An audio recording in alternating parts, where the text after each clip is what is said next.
y muchas gracias nuevamente por estar aquí. Entonces les presento a Itza Sánchez Moncada, Itzamna Sánchez Moncada, que es estudiante de doctorado en el grupo del doctor Merchant y que ha pasado muchos años también en el laboratorio C13 porque su investigación utiliza resonancia magnética funcional en los temas relevantes del grupo del doctor Merchant acerca del timing.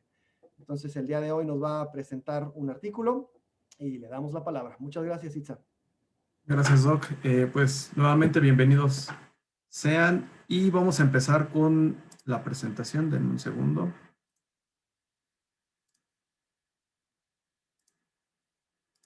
Listo.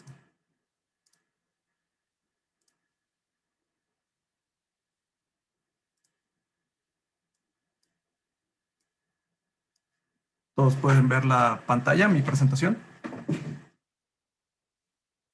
Tomar eso como... Sí, la vemos. Ok, gracias. Entonces, para empezar con el pie derecho, este seminario de resonancia magnética, voy a presentar un artículo que poco aborda sobre resonancia magnética y se enfoca más en cambios funcionales para evaluar el aprendizaje motor. Este artículo me pareció bastante interesante porque plantea nuevas aproximaciones a el problema de los cambios plásticos o cambios funcionales en tareas motoras, donde tenemos un universo de distintos resultados que solamente no logran ponerse de acuerdo. Algunos resultados indican que el entrenamiento motor aumenta la actividad de diferentes regiones del cerebro, otros dicen que disminuye. El punto es que todo está muy revuelto y este artículo creo que hace un muy buen trabajo tratando de esclarecer este punto de los cambios funcionales. Es del grupo de Jorn Dieriksen, que se encuentra en la Universidad de West Ontario. Y pues, sin más, empezamos con la presentación. Entonces, las ideas principales de este artículo es entender cuáles son las bases neurales del aprendizaje de secuencias motoras, que ahorita les voy a explicar en qué consisten. Y lo que quiere esclarecer es el poco consenso que hay dentro del área con respecto a los cambios que se presentan debidos o inducidos por el aprendizaje en tareas motoras.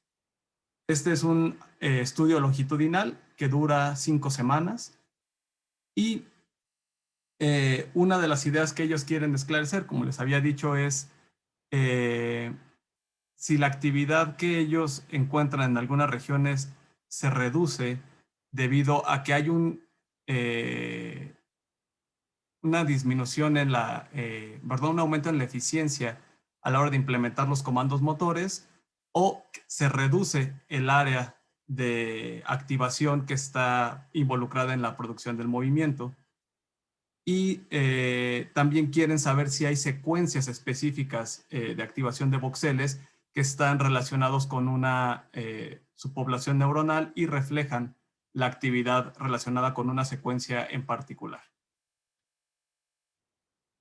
Entonces, como les dije, no es realmente un estudio que proponga muchas cosas de resonancia magnética, solamente hacen adquisición de imágenes funcionales y imágenes T1. Las hacen en un resonador 7 Teslas, un Siemens, con una antena de 32 canales, y estas son las características de cada una de las imágenes. El tamaño de voxel de la imagen T1 es de 0.75 isométrico, y este es el campo visual que ellos utilizan. Y para las imágenes funcionales tenemos el TR de 1 segundo, T de 20 milisegundos y el ángulo, se me olvidó. Bueno, el ángulo de adquisición de 30 grados, 44 rebanadas y también voxeles isométricos de 2x2x2. Creo que el doctor Merchant quiere preguntar algo. Adelante, doctor Merchant. El micrófono, Doc. El doctor Merchant está aprendiendo a usar Zoom. Denle chance. Perdón, no me encontraba. ¿Puedo hacer un comentario? Es que simplemente no me voy a poder aguantar, concha. Yo sabía, Hugo, yo sabía.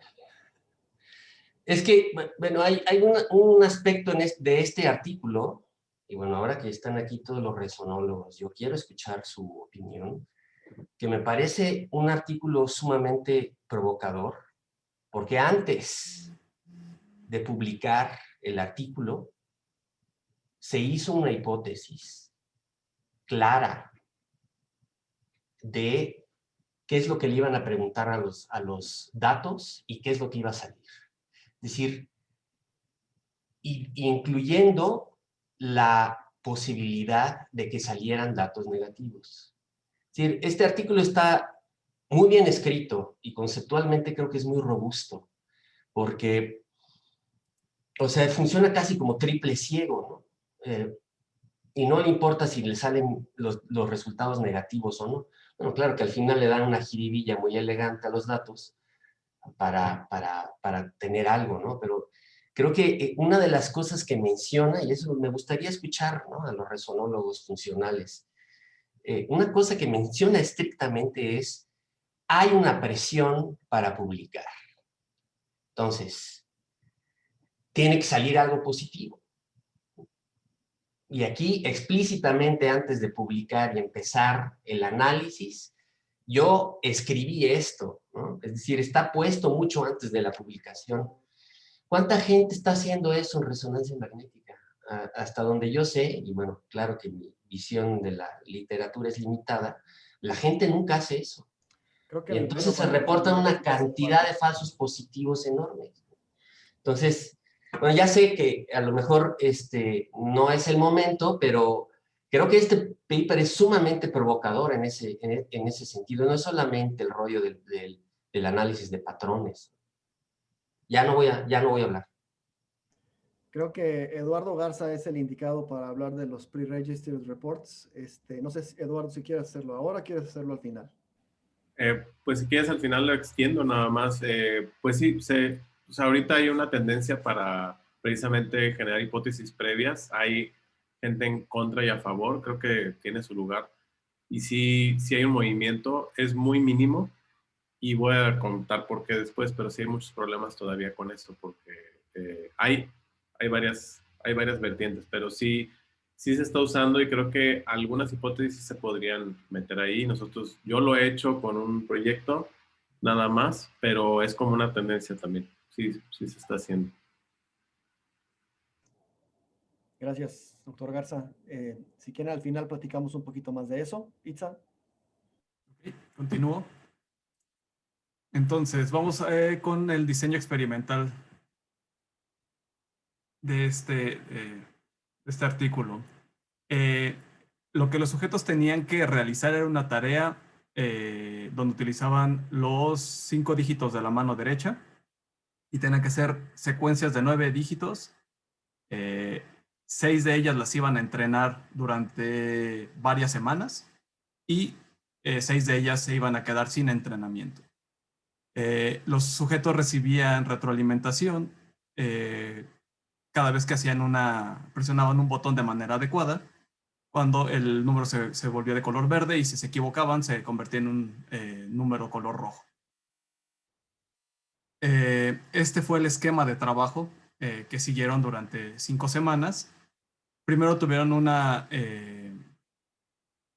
presentación a la tarea para que la conocieran, para que se familiarizaran con ella y supieran más o menos de qué se trataba, lo que iban a hacer dentro del resonador. Las secuencias que realizaron fuera del resonador como preentrenamiento no estaban relacionadas de ninguna manera con las secuencias que hicieron después. Una vez que entendieron qué era lo que tenían que hacer en la tarea, entraban al resonador y realizaban las secuencias que se les iban presentando en una pantalla. Las secuencias dentro del resonador tenían la peculiaridad de que iban a ser controladas con respecto a la velocidad con la que el sujeto iba a presionar los botones. Entonces, esta línea rosa que aparecía debajo de los números indicaba en qué momento debían los sujetos presionar el botón. Una vez que terminaban la sesión, les hacían una evaluación fuera del resonador para saber cuál era el desempeño de los sujetos para secuencias que no entrenaron ni para las secuencias que, bueno, ahí todavía no las iban a entrenar, pero las secuencias que iban a entrenar y las que no iban a entrenar. Y después de eso terminaban la semana, 3 días más, haciendo entrenamiento diario. La semana 2 era prácticamente lo mismo, segunda sesión de resonancia y prueba para saber cuál es el desempeño fuera del resonador.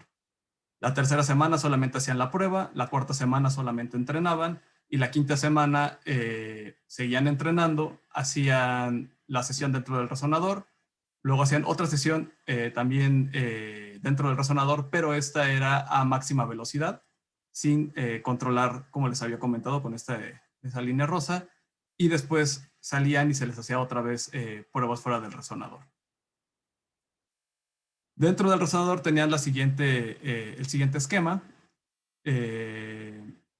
Tenían un segundo de preparación en el que sabían que iban a empezar la tarea y después de esto tenían que repetir la secuencia. Esta secuencia duraba alrededor de 3.5 segundos y después tenían un pequeño espacio de medio segundo. Otra vez les indicaban que ya iban a empezar la secuencia y 3.5 segundos para repetir la secuencia. Cada secuencia se repetía 2 veces y las secuencias de entrenamiento y de no entrenamiento se presentaban de manera aleatoria. Y de manera aleatoria también se presentaban descansos de 10 segundos entre secuencias. Ahora... Perdón, ¿puedo hacer una pequeña pregunta sobre el protocolo que no me quedó clara? Sí, claro. ¿Por qué van aumentando los números de trials? Porque no, realmente en el artículo no explican cuántos ensayos hacen por día, pero me imagino que en la semana 4, como no hay sesión de resonancia, toda la semana entrenan y por eso hay un número mayor de ensayos de entrenamiento. Pero en el artículo no explican cuántos ensayos hacen diario. Ok, ¿y son músicos o tienen algún tipo de entrenamiento musical o se controló por eso o no? No, parece que no controlaron por eso. Gracias. De nada. Okay, entonces, los resultados del desempeño de estos sujetos. Este es el promedio de los tiempos. ¿Cuánto tiempo tardaba el sujeto en realizar una secuencia en las sesiones de prueba a lo largo de las 5 semanas? En estas sesiones de prueba, como les había comentado, la velocidad no se controlaba, entonces los sujetos podían ir aumentando la velocidad conforme iban ganando experiencia. Y lo que podemos ver es que la velocidad o la duración de la secuencia va disminuyendo de manera exponencial a lo largo del entrenamiento. Y esto refleja que hay un aprendizaje a la hora de ejecutar la tarea. En la figura D lo que vemos es también los tiempos, la duración del movimiento, pero en las sesiones dentro del resonador, que son estas barritas con fondo gris, y en las sesiones fuera del resonador. Entonces, como les había mencionado, la velocidad de ejecución no está controlada en las sesiones de prueba, por eso tenemos una mayor dispersión, pero a lo largo de la semana podemos ver que la velocidad del movimiento, la duración de cada secuencia va disminuyendo con el entrenamiento. Para las secuencias que son entrenadas y las secuencias que no son entrenadas también tienen una ligera disminución, pero no es tan grande. A ver, creo que Diego tiene una pregunta.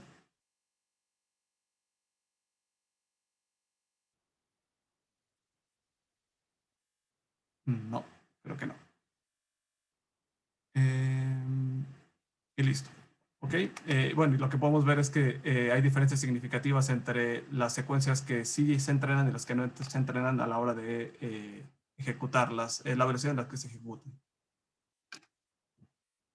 Ahora, esto tiene que ver con las hipótesis de las que hablaba el doctor Merchant. Aquí tratan de explicar con esta figura qué es lo que esperan, qué posibles cambios funcionales o cambios plásticos podrían encontrar en los patrones o en la actividad de cada voxel con respecto a la ejecución de la tarea.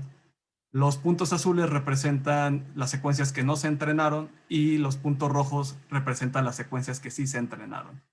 Entonces, lo que ellos creen que pudiera pasar en el primer escenario sería que con el entrenamiento la actividad para las secuencias que sí se entrenaron aumentase. El segundo escenario es que esa actividad disminuya porque se vuelven más eficientes. El tercer escenario es que la actividad promedio de activación de estos voxeles cambie con respecto a las secuencias no entrenadas, y esto se pueda medir a través de calcular el coseno en un espacio multidimensional.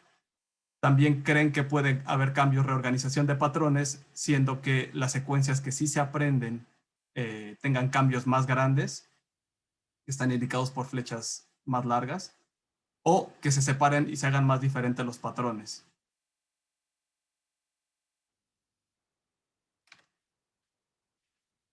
Okay. Entonces, vamos con la primera figura, los resultados. Ajustan un modelo lineal general a estos datos y el modelo es relacionado a eventos, y por cada secuencia tienen una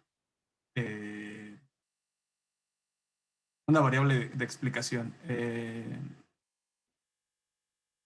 Entonces, lo que vemos en la figura A es el promedio de activación para todas las secuencias. Aquí no les importó si era secuencia entrenada o no entrenada, solamente querían ver las áreas que estaban participando. Del lado derecho podemos ver una segmentación de áreas, de las áreas de interés en las que ellos estaban fijando sus hipótesis. Entonces tenemos corteza premotora dorsal, corteza motora primaria, corteza somatosensorial primaria y el lóbulo parietal superior anterior. ¿Ok? Y lo que vemos en la figura B es el porcentaje de cambio de la señal con respecto a la línea base para todas las secuencias entrenadas y para todas las secuencias no entrenadas a lo largo de las 3 sesiones de resonancia, semana 1, semana 2 y semana 5. Y lo que podemos ver es que no hay cambios en la corteza motora primaria ni en el área somatosensorial primaria, pero sí encontramos cambios en áreas secundarias de asociación, como es el lóbulo parietal superior y la corteza premotora dorsal. Lo que vemos aquí es que hay una disminución del porcentaje de la señal BOLD a lo largo de las semanas, y es significativa en las últimas 2 sesiones. Además de esto, los autores querían saber qué tanto cambiaban las representaciones de secuencias aprendidas y no aprendidas, que es justamente esta hipótesis, que es la C, saber si el promedio de activación, del patrón de activación entre las secuencias no aprendidas y las aprendidas cambiaba con el entrenamiento. Y para ello les comentaba que calculaban el coseno del ángulo de la representación de de todas las secuencias, perdón, las secuencias promedio, aprendidas y no aprendidas en un espacio multidimensional. Y lo que ven es que el coseno del ángulo para M1 prácticamente se queda igual a lo largo de las 3 semanas, bueno, de las 3 sesiones. Para S1 sí tenemos cambios significativos, y para cortezas de asociación tenemos un aumento del coseno del ángulo a lo largo del entrenamiento. Esto quiere decir que la representación que hay para cada una de las secuencias va cambiando y va aumentando conforme el sujeto va entrenando, y esto se ve reflejado en el cambio de patrones que hay en cada una de estas estructuras. ¿Hasta aquí hay alguna duda? Yo una pequeñísima. Ajá. lo multidimensional entonces fueron los múltiples voxeles contenidos dentro de estas regiones. Más o Exactamente. menos de cuántos estamos hablando, o sea, ¿qué tan multidimensional es multidimensional? Uf, depende. Eh, ah, Aprox, o sea, Mr. estamos hablando de Royce, los voxeles que están en esas regiones o adentro de eso hacen ventanitas. no. Para cada ROI, creo que no mencionan qué tamaño. Es que más adelante hay otro análisis que es con Searchlight y otro con haciendo parcelaciones de Ok. la superficie. Pero este en particular no mencionan cómo lo hicieron, si lo hicieron con Searchlight, si lo hicieron con las parcelaciones o si hicieron un ROI en particular con un número distinto de voxeles. Ok, entonces, bueno, no me importaría mucho el tamaño, ¿no? El volumen, sino nada más las regiones de los voxeles que van a usarse para multidimensional, ¿son del mismo tamaño entre estas regiones o, por ejemplo, M1 es más multidimensional que S1? No lo mencionan. Para esta parte del análisis no lo mencionan. Ok, ok, Si lo hicieron con la parcelación o con el método de Searchlight, es exactamente lo mismo. ok. Y para Searchlight son 120 voxeles y para las parcelaciones son 166 parcelaciones por hemisferio. Ok, Pero no dicen qué tan grandes son las parcelaciones. muchas gracias. Perdón, ¿Sí? esto entonces es el coseno del ángulo entre la diferencia entre estas dos representaciones, entre las que se entrenan y las que no se entrenan, ¿verdad? Así es. ¿Se probó qué pasaba si se distribuían de manera random? No. A ver, ¿qué te refieres con distribución Claro, aleatoria? se hace como, como una permutación para ver No, cómo... no lo hicieron. Ok. Porque a priori podría ser que cambie la representación con el tiempo y que poco tenga que ver con si es entrenada o no, ¿no? Ahorita vamos a ver esto con un análisis distinto y tal vez te quede un poquito más claro con otro método. ¿Ok? Ok, haciéndole aquí al moderador un poquito, Hugo Merchant tiene levantada la mano. No, nada más, yo quería decir que si hubiera sido bueno tener una distribución nula con softlinks, ¿no? No sé si Ujú. hicieron algo parecido. No, con esto no hicieron nada de distribuciones nulas.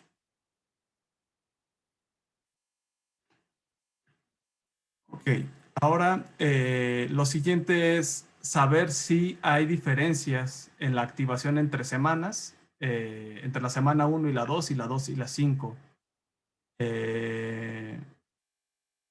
Y esto lo hicieron en promedio para todas las secuencias, no importa si aprendieron o no aprendieron. Y lo que ven es que en general hay una disminución de la actividad a lo largo de las regiones de interés, que son desde la premotora hasta la parietal, y que está reflejado con este mapa de color frío. Y hablan sobre estas manchas en color rojo y amarillo, y lo que encuentran en estas regiones no es realmente un aumento de la señal BOLD con respecto a la línea base. Más bien lo que encuentran es que la señal estaba deprimida y se acercó a cero después del entrenamiento, bueno, después de las sesiones de las tres sesiones de resonancia. Entonces, realmente no hablan, dicen que estos cambios positivos no tienen que ver mucho con cambios de aprendizaje y cambios por encima de la línea base. Ahora, para la figura B, lo que hacen es contrastar la actividad de las sesiones de entrenamiento, perdón, de las secuencias de entrenamiento con respecto a las de no entrenamiento. Entonces, en la sesión 1, en la semana 1 no encuentran ninguna diferencia, de hacer una u otra da lo mismo. Para la semana 2 encuentran que sí hay diferencias y hay mayor actividad para las secuencias que no están entrenadas. Y para la semana 5 encuentran el mismo panorama e inclusive hay mayor diferencia entre las sesiones no entrenadas con respecto a las entrenadas. Entonces, esto de alguna manera refleja que hay, al parecer, se eficientizan los recursos que se utilizan para las tareas entrenadas con respecto a las no entrenadas, que tienen un consumo al parecer, más grande de recursos, inclusive, bueno, a lo largo de las 3 sesiones. Ahora, en esta imagen lo que vemos son cambios relativos a la activación inducida para las diferentes regiones de interés. Aquí, en la figura A, vemos una proyección de las distancias de los ángulos, del coseno de los ángulos para la corteza premotora dorsal. Cada uno de estos puntos representa una de las secuencias que los sujetos tenían que hacer dentro del resonador, y el color, la intensidad del color azul está relacionada con qué día, o bueno, qué sesión, a qué sesión corresponden los datos que se obtuvieron, semana 1 a 5. Y en color rojo tenemos lo mismo. Entonces, lo que podemos ver es que la representación de las secuencias en este espacio es muy parecida a lo largo de las 3 sesiones de resonancia para las secuencias que no se entrenaron, y la distancia va aumentando en las secuencias que sí se entrenaron. Entonces hay una clara diferencia entre sesiones y también entre secuencias para estos datos. Y también lo que vemos es que hay un cambio más grande entre la sesión 1 y la sesión 2 que entre la sesión 2 y la sesión 3. Estas son más parecidas, lo que podría ser un indicativo de una estabilización de la conducta y de la actividad de estas regiones. Ahora, en la figura B lo que vemos son los valores normalizados de la actividad para la semana 1 y la semana 5 para diferentes regiones, las 4 regiones que estamos evaluando. Y lo que podemos observar en esta imagen es un desplazamiento o un desplazamiento de la actividad dependiendo de la región a zonas más frontales, en el caso de la premotora dorsal, o a zonas más occipitales con respecto a la corteza parietal superior. En M1 y en S1 realmente no vemos cambio. Y esto es una representación en 2 dimensiones, bueno, una dimensión, para los mismos datos, pero por región, más segmentado. Entonces, de izquierda a derecha, lo que podemos, más bien, la distancia que estamos observando, la dimensión que estamos observando, de izquierda a derecha está alineada con esta flecha que vemos. Entonces, para M1 y SPL tenemos una dirección anteroposterior, y para M1 y S1 tenemos una dirección inferior a superior. Y lo que podemos ver es que el promedio, el valor Z de activación para M1 y S1 es prácticamente el mismo entre la semana 1 y la 5. Realmente no hay un cambio espacial de la aportación de cada una de estas regiones.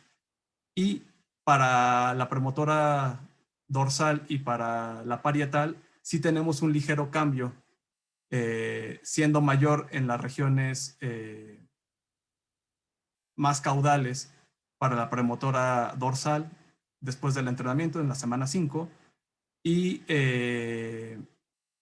siendo un poco mayor rostralmente para la semana 5 también en la parietal.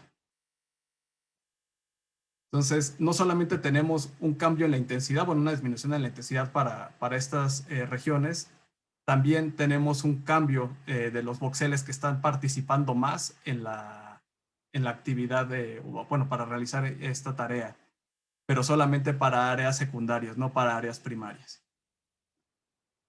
Que esto tenía que ver con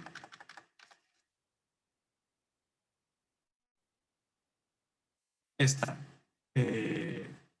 hipótesis, la reorganización de los patrones. No es cierto, la separación de los patrones. ¿Hasta aquí hay alguna duda? Okay. Continuamos. No, todo claro. Gracias. Ahora vamos con activaciones de patrones específicos y cómo se reorganizan a través de las sesiones. Aquí tenemos dos medidas para saber qué tan diferentes o qué tan parecidos son los patrones. Una es una medida de diferenciación, disimilidad, ¿no? Bueno, la diferencia entre patrones utilizando la distancia de Mahalanobis o Cross-Nobis, le llaman aquí. Y la otra medida es una correlación entre la actividad de los voxeles. Entonces vamos a ver qué tan diferentes son o qué tan parecidos son estos voxeles. Aquí lo que se hizo fue separar por pares las secuencias, las 6 secuencias de aprendizaje y las 6 secuencias de no aprendizaje, y se fue, entre ellas se fue midiendo la diferencia que había entre esos patrones. Y el valor que había de diferencia se iba promediando a lo largo de todas las combinaciones, que en total fueron 66 combinaciones. Y lo que podemos ver es que en M1 y M1 y en S1 tenemos la mayor diferencia entre los patrones. Esto quiere decir que estas regiones identifican bien qué patrón se está realizando, qué otro patrón está realizando el sujeto. Mientras las otras regiones es un poco más difuso y no hay tanta diferencia entre los patrones que estamos viendo. Y aquí viene la parte más densa del artículo. Ellos no utilizaron correlaciones, simples correlaciones de Pearson, sino que utilizaron un modelo que se llama PCM, que es Pattern... Ay, denme un segundo.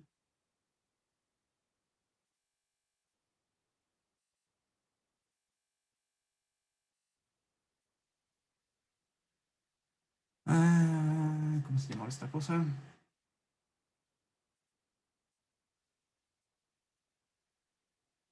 Ay, se me olvidó. Pattern Component Modeling. Era lo que utilizaron. PCM. Este modelo es distinto y al parecer es mucho más es menos sensible al ruido que haya entre sesión, porque por separado modela la distribución de los datos y también la distribución del ruido inherente para cada voxel a lo largo de las sesiones. Entonces esto le permite ser un poco más sensible a los cambios y a las correlaciones que va a calcular. Entonces, lo que vemos en la sección B es la función de verosimilitud que se calculó con cada uno de los modelos. En total hicieron 30 modelos. No explican realmente a qué se refieren con cada uno de esos modelos, pero utilizaron 30 modelos distintos y calcularon la función de verosimilitud para cada uno de estos modelos y vieron cuál era el coeficiente de correlación que se obtenía con esos modelos. Entonces, con la función de verosimilitud más alta, calcularon la correlación y lo que vemos en líneas completas, líneas enteras, son líneas sólidas, son las funciones de verosimilitud, los valores de verosimilitud para las secuencias de entrenamiento, y en azul las secuencias que no se entrenaron. Y lo mismo va para las líneas punteadas en rojo y en azul. Entonces, para cada modelo calcularon, se quedaron con la función de verosimilitud más alta y el valor de correlación asociado a esa función. Y también proyectaron el valor de verosimilitud del modelo no entrenado hacia los datos de correlación del modelo entrenado. Y vieron cuál era la diferencia entre estos dos modelos y vieron que eran significativamente diferentes. Esto quiere decir que había una diferencia de correlación entre las dos sesiones o entre los dos modelos. Déjenme ver si lo puedo explicar un poquito mejor con la siguiente imagen. Denme un segundo. No.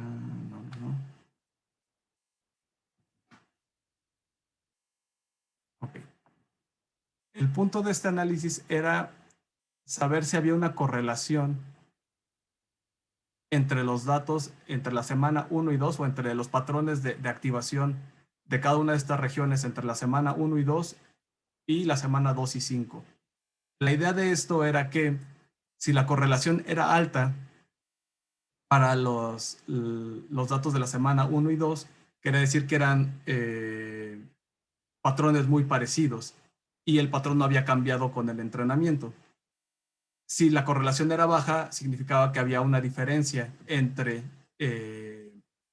las dos sesiones y los patrones de activación habían cambiado por el entrenamiento.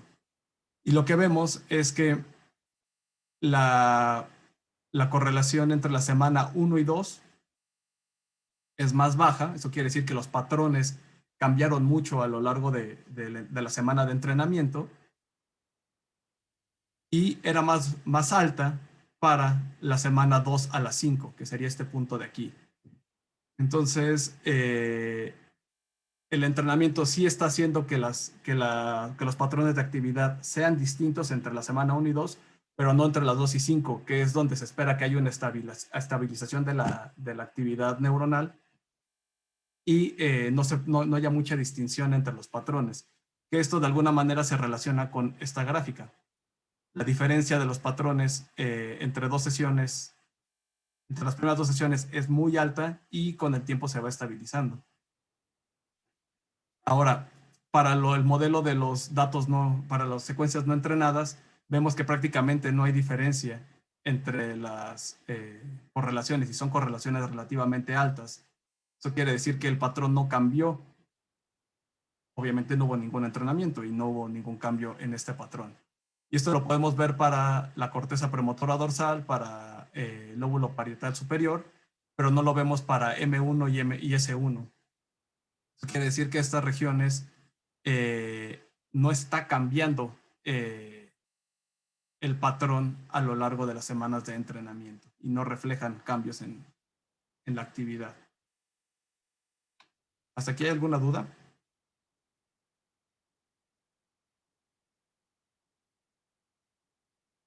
Ok, continuemos. Esta es otra manera de ver este análisis. Como les había mencionado, y perdón, se me olvidó decirlo, esta parte, los resultados de las figuras A y B, es a través de un método de Searchlight en el que se va formando una superficie, porque todos estos datos son hechos en superficie, donde se escoge un voxel central y alrededor de él se seleccionan 120 voxeles y se va, bueno, es que ya no son voxeles, ya son más bien puntos sobre una superficie. Y en cada uno de estos nodos, más bien, se forman superficies de 120 nodos aledaños. Entonces, por cada punto se va calculando cada uno de los parámetros, ya sea la distancia de Mahalanobis, o bueno, la Gross-Hanovis, y la correlación. Entonces, cuando vemos este mapa de actividad, cada punto tiene el valor calculado para él y los 120 nodos que están aledaños a él. Y para esta otra aproximación, que es un poco más gruesa, fue a través de una parcelación de cada hemisferio con 162 parcelaciones por hemisferio. En este caso nada más fue el hemisferio izquierdo, que era el hemisferio de interés. Y cada uno de estos hexágonos y pentágonos, hexágonos y pentágonos, tenemos, bueno, creo que sí, para cada uno de estos polígonos tenemos el cálculo de la correlación para secuencias entrenadas y para secuencias no entrenadas entre las semanas 1 y 2 y las semanas 2 y 5.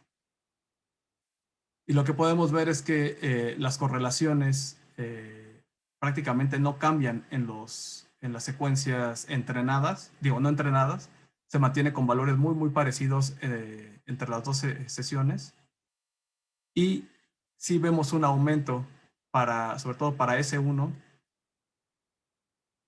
en las correlaciones entre la semana 2 y 5. Eso quiere decir que se vuelven mucho más parecidas los patrones de activación para estas 2 semanas que entre las semanas 1 y 2.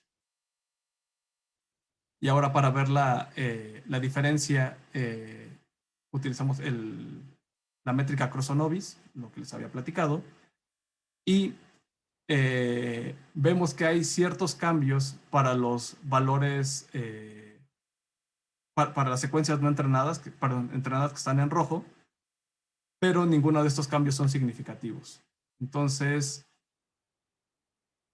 no hay realmente diferencias, no hay muchas diferencias entre las secuencias entre las semanas 1, 2 y 5.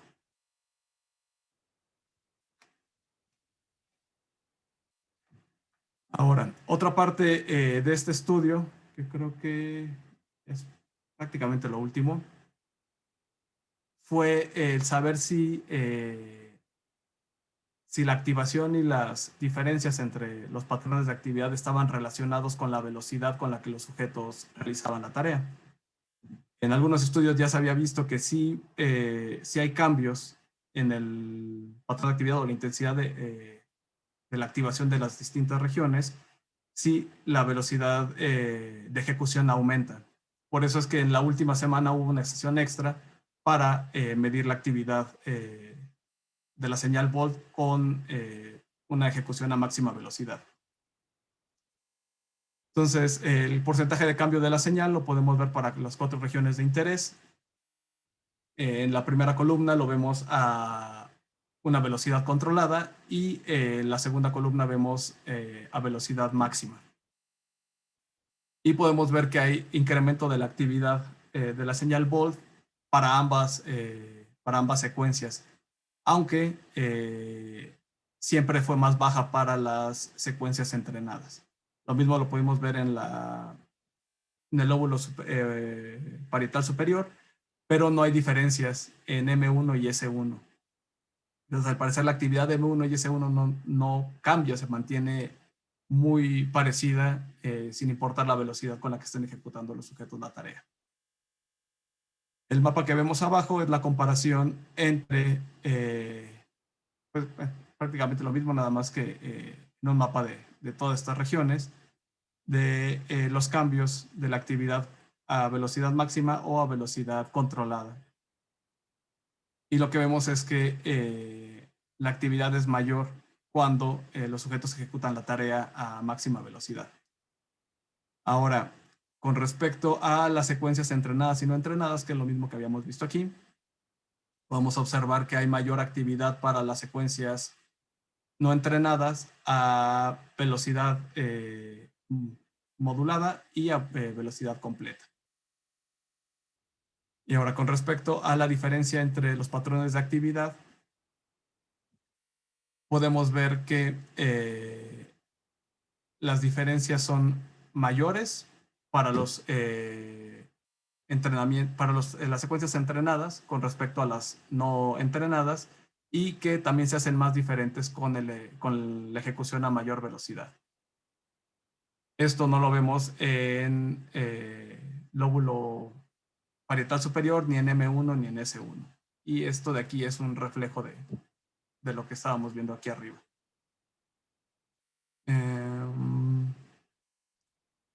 Vemos que es mayor la actividad, perdón, la diferencia en las secuencias para las secuencias que se aprendieron con respecto a las que no se, perdón, las secuencias ejecutadas a velocidad máxima con respecto a las que no se ejecutaron, las que se ejecutaron de manera modulada. Y aquí vemos las entrenadas con respecto a las no entrenadas, siendo que las entrenadas tienen mayor diferencia en los patrones de actividad con respecto a las no entrenadas. ¿Hasta aquí hay alguna duda?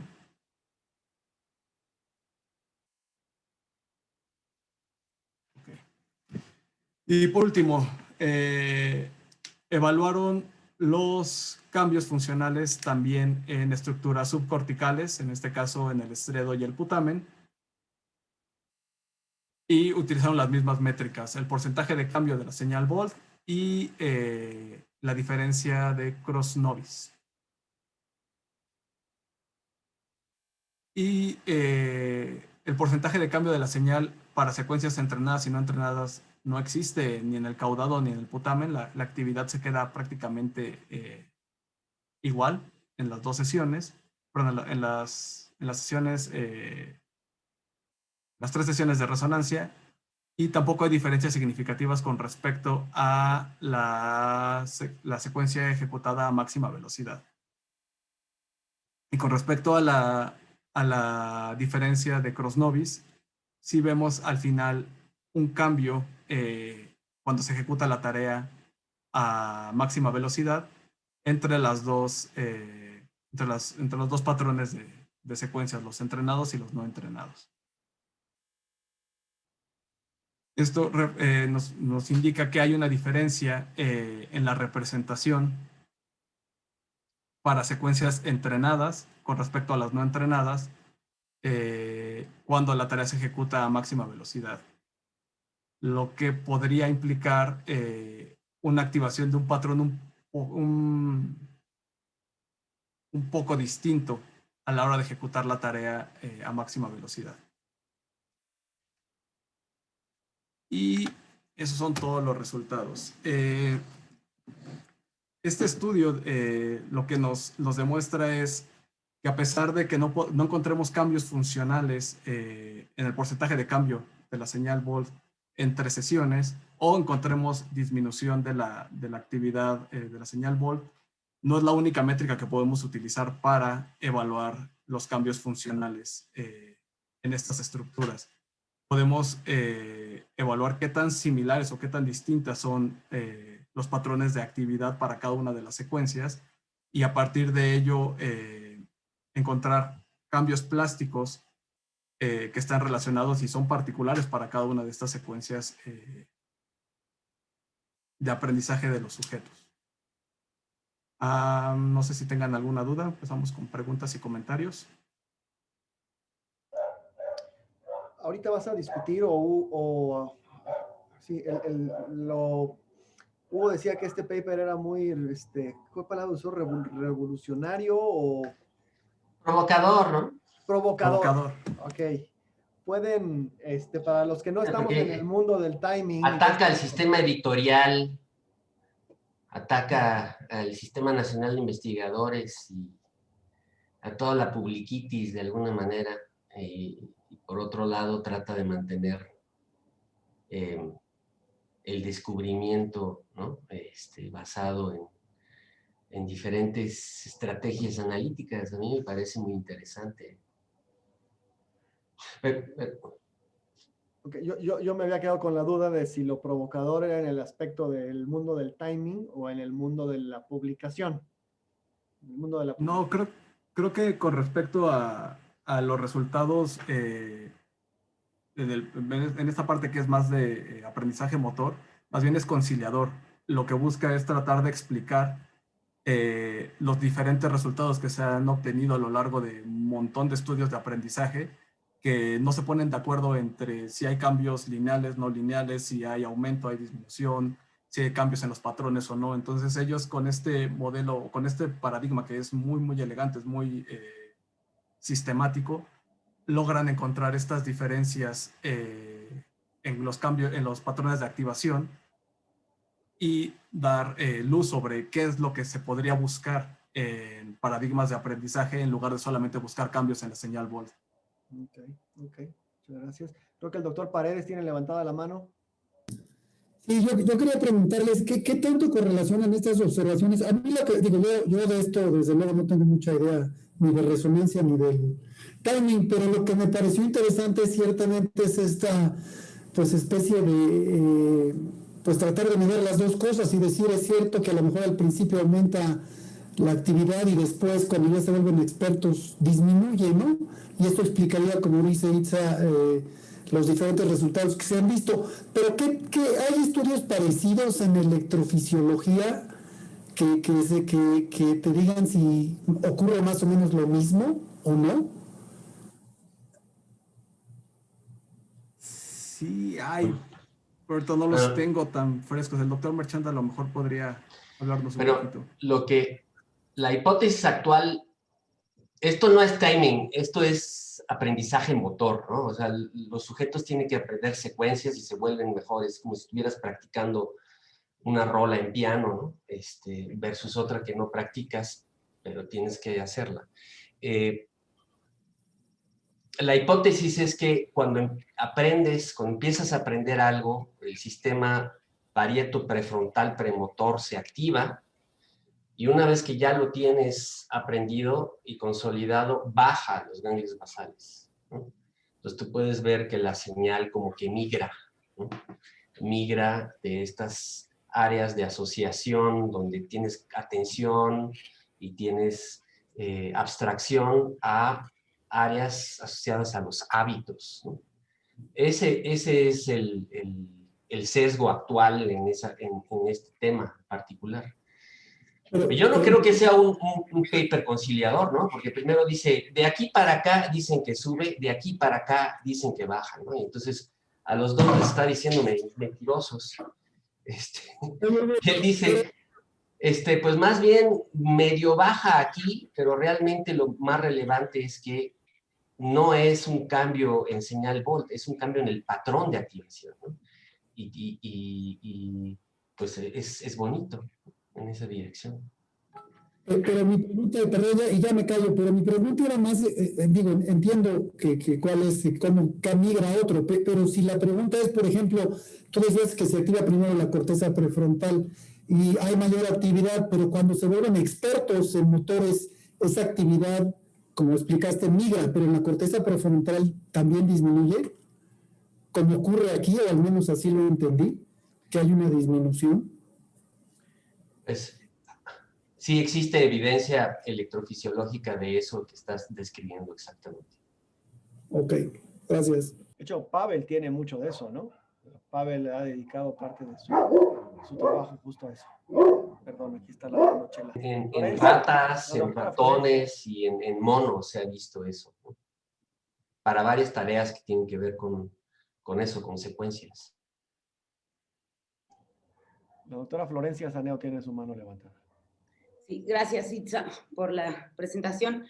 Sin lugar a dudas, estoy de acuerdo que es un paper súper elegante, ni que contar con todos los distintos métodos de análisis que utilizan, es muy impresionante. Lo que no me queda muy claro es si la definición de aprendizaje es la correcta. Digo, desde el punto en que, es decir, hay un montón de, primero, aprendizaje, yo lo trataría más como una cuestión de un aprendizaje motor, es algo que no podía hacer y que ahora sí puedo, ¿no? Digamos, y acá los sujetos, es decir, no presentan errores, y el cambio, de hecho, es decir, hay algo que se aprende y se generaliza, ¿no? Porque, como vemos, las que no se entrenan también se vuelven mejores. O sea que la comparación que están haciendo, no sé si el control es el adecuado para decir que hay aprendizaje. De hecho, por ejemplo, hay una cuestión de familiaridad, es decir, que las secuencias que ven son secuencias que se vuelven familiares. Entonces, ¿cómo distinguen acá de familiarización? O mismo también que hay una diferencia en el tiempo, ¿no? Y que ven también que hay diferencias de si lo hacen a full speed o no, que parece que se van en la otra dirección, eso es verdad también. Pero digo, ¿cómo saben que las diferencias que encuentran se relacionan con un aprendizaje motor? No sé cómo definen ellos aprendizaje motor. No lo definen. Realmente no sé la si única... estoy de acuerdo con que es aprendizaje, es decir, volverte más rápido en una tarea, no sé si le estás aprendiendo, ¿no? Es Sí, decir, hay exacto. cosas que se ponen en juego, que es como, por ejemplo, sos capaz de realizar predicciones, te volvés más rápido, hay una familiarización con el estímulo. O sea que, en teoría, no sé si el control adecuado es controlarlo con una misma secuencia de la misma tarea que también parece que está siendo alterada por un aprendizaje. Sí, creo que realmente lo que ellos utilizan para determinar si es aprendizaje o no es la velocidad del movimiento se vuelve más corta, las secuencias bajan alrededor de 1.2, no, casi 2 segundos la ejecución. Claro, pero eso es aprendizaje motor y en un momento también dicen que esto se puede generalizar a cómo la gente aprende los lenguajes. Bueno. Sí. ¿No? Ahí sí realmente, es decir, lo que aprendes es a generar patrones, motores, gestos motores que antes no eras capaz de generar, ¿no? Es decir, acá no aprendes ningún gesto motor. Es decir, lo único que haces es disminuir la velocidad de reacción a algo que, como te digo, eso puede estar relacionado con un montón de cosas. Y mismo los resultados también pueden venir por el lado de que el tiempo en el cual realizás la secuencia es distinto en uno y en otro caso, ¿no? Sí, de hecho no dan métricas de porcentaje de errores. Nunca hablan de si disminuye el porcentaje de error para cada una de las secuencias. Lo infieres porque están hablando de aprendizaje, pero no mencionan nada al respecto. Y también la comparación que hacen entre la velocidad de ejecución de una tarea, bueno, más de una secuencia que se entrena a otra que no se entrena, es significativa. Entonces, de esta manera, ellos justifican hay un aprendizaje a la hora de ejecutar. Y no tanto el movimiento, sino más bien la secuencia que se va a ejecutar. Pero El en orden C, de que se van a a ver, presionar. Florencia, en C ves claramente una función de aprendizaje, ¿no? ¿Perdón? Que en C puedes ver clarísimamente una función de aprendizaje que es asintótico. Aprendizaje, es decir, Es depende... una secuencia, estás De midiendo hecho, un también se solo vuelven parámetro. mejores en las que no entrenaron. O sea, quizás tu comparación que estás haciendo es realmente aprendizaje o las dos se aprenden de alguna Las manera. dos se aprenden. La comparación es un poco extraña, ¿no?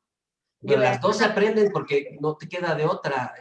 Si vas a probar un on-trained en varios días, ya no es nueva, entonces tiene que haber aprendizaje. Hay, nomás que es menos intenso. Es muy difícil en estas tareas tener una tarea control o una situación control. Pero no sé entonces si yo lo llamaría aprendizaje. Es decir, están realizando, por ejemplo, acá hay una cuestión de predicciones, ¿no? Ya saben cuál va a venir después, entonces pueden predecir cuál es el movimiento que sigue. Ahora, aprendizaje como tal, es decir, aprendizaje por lo general es aprender esto, un gesto motor que antes no eras capaz de realizar. Pero si puedes predecir qué secuencia o qué dígito sigue, entonces sí aprendiste una secuencia, te puedes adelantar a la secuencia. Aunque no aprendas un movimiento nuevo, aprendes un orden en la utilización de los dedos. Sí, depende Entonces, también, lo que digo es eso, depende cómo definas aprendizaje, porque de hecho acá yo lo que creo es que el aprendizaje muchas veces es la capacidad de generalizar a otros patrones, ¿no? Que de hecho acá es algo que claramente ves que está pasando, porque también se generaliza a los que no aprendieron. Entonces quizás estás comparando cosas que es aprendizaje contra aprendizaje, y en realidad lo que te está derivando estas diferencias es, por ejemplo, que tienen diferencias en el tiempo de ejecución. No lo sé, digo, es como, le estoy preguntando más que... sí.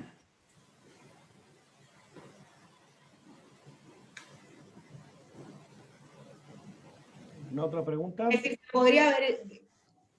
Sí, sigue, por favor. No, quizás controlando los tiempos en lo que lo hacen, pero justamente tiempo es lo que ellos utilizan para decir si aprendieron o no. Es decir, creo que sería más acertado quizás hacer una tarea en la cual aprendés a hacer algo que antes no podías, ¿no? Y lo comparás con algo que sí no aprendiste. Y perdón. Entiendo que es general. Anda, Poncho. O sea, si no muestran, digamos, pues alguna métrica de errores o de aciertos, ¿qué otra cosa? O sea, esto ya es como a ti que se te ocurriría. Si digamos, no podríamos hablar de que hay aprendizaje, o sí, ¿qué otra cosa podría reflejar el hecho de que ejecuten más rápidamente con el paso del tiempo las secuencias? ¿Las secuencias entrenadas o las no entrenadas? Es que al final de cuentas, pues sí generaliza para las dos, ¿no? O sea, es claro que las entrenadas pues llegan pues a la semana 5 a disminuir más, pero en general pues se ve que se generaliza para secuencias no entrenadas también. Sí. El detalle con la generalización de secuencias no entrenadas podría tener dos explicaciones. Una sería que los sujetos, a pesar de que no tienen una sobreexposición a esas secuencias, de alguna manera las van memorizando a lo largo de las 4 sesiones en las que se les presentan. Y la otra podría ser solamente la facilitación de la salida motora, que estaría relacionada con estoy a lo largo de 4 semanas, 5 semanas aprendiendo a mover o a tener mayor atención y control de mis dígitos, de mis dedos, y a la hora de ejecutar la secuencia, aunque no me la sé, tengo un tiempo de respuesta menor porque ya estoy habituado a mover estos dedos. Ujú. El doctor Merchant, sí. Sí hay un elemento operacional, ¿no? Y eso es por lo que los no entrenados tienen parte de la ganancia. En relación a cómo mides esto, que decía Alfonso, además de medir los errores, los que no los reportan, el tiempo total que te lleva en hacer la secuencia, que es lo que están reportando aquí, puedes hacer un análisis de la cinemática del movimiento, ¿no? Entonces, si esto es con las manos, tú puedes analizar si los movimientos secuenciales son de un solo movimiento o cada uno de estos movimientos tiene submovimientos, lo cual quiere decir que el sujeto está como que dudando, ¿no?, en la secuencia. En cambio, si tú tienes una curva de velocidad gaussiana con un solo movimiento, quiere decir que el sujeto tiene un movimiento balístico y ya sabe qué es lo que quiere hacer. Entonces, digo, eso se puede hacer un análisis de este tipo. Se ha hecho mucho de cinemática del movimiento a la hora de aprender secuencias de movimiento, sobre todo en el reaching, ¿no? Aquí en los dígitos, pues también se puede hacer, digo, no existe problema, y seguro que lo que se obtiene es los sujetos entrenados tienen movimientos balísticos, ¿no?, gaussianos muy seguros, no tienen submovimientos, no tienen ningún tipo de estar dudando, ¿no? Y aquí no lo reportan. Es importante mencionar que este cuate, este alemán, el corresponding author, trabaja mucho en secuencias de movimiento y tiene muy buen trabajo en esa dirección.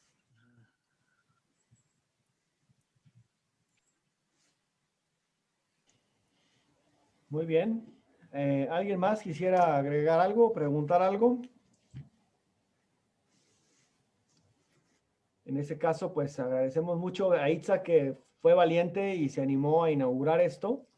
Creo que hizo un excelente trabajo. Es un paper difícil. Lo vi estudiándolo desde hace un par de semanas, así que sí le echó bastantes ganas, se notó.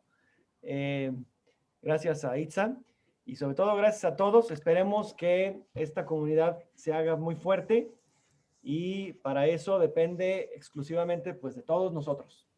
Entonces, espero que seamos muy activos en las discusiones.